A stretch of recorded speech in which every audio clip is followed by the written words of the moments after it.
Hello everyone, আবারও একটা নতুন ভিডিও নিয়ে চলে এসেছি। আর এই ভিডিওটা ছিল 2025-এর, অনেক লেটেই ভিডিওটা পোস্ট করছি, মানে 2026 হয়ে গেছে। আর তোমাদের ভিডিওটা দেখেই মনে হচ্ছে যে আমি কোথায় এত রাত্রেবেলায় যাচ্ছি।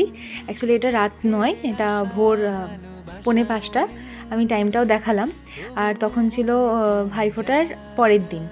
এত লেটে ভিডিওটা দিচ্ছি জানি, ভুল হয়ে গেছে।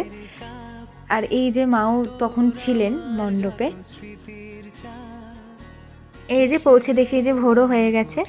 আর আজকের অর্ডারটা ছিল যে দিদির নিজের বাড়ির গৃহপ্রবেশ, তার জন্য লোকটা চেয়েছিল আমার কাছে।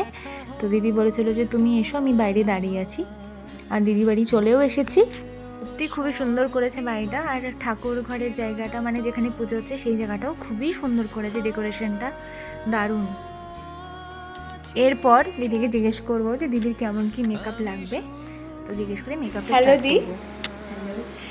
আচ্ছা, আজকে তোমার গৃহপ্রবেশ বাড়িতে, তো বলো আজকে কেমন লুক চাইছো, আর সবচেয়ে গুরুত্বপূর্ণ কথা যে আজকে আমাকে কটার সময় বুকিং করেছো আজকে দিনের জন্য?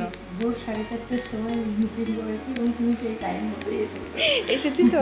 আর তুমি ঠিক টাইম মতনই আমাকে টাইমে বসে গেছো, কোনো অসুবিধা নেই, কারণ আজকে তোমার পুজোর টাইমটা একটু আগিয়ে, তাই বাকি তোমার উপর ছেড়ে দিলাম, যেমন ইচ্ছে তুমি এমনিতেই মিষ্টি। চলো দেখি তোমাকে কেমন লাগছে। হ্যাঁ, ওকে।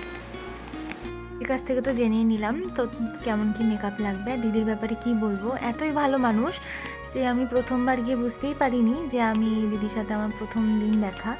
খুবই ভালো ছিল, খুবই। দিদি কেমন লাগলো আমার কাছে সেজে? খুব ভালো লেগেছে, খুব সুন্দর হয়েছে। পছন্দ হয়েছে? হ্যাঁ, একদম ঠিক আছে।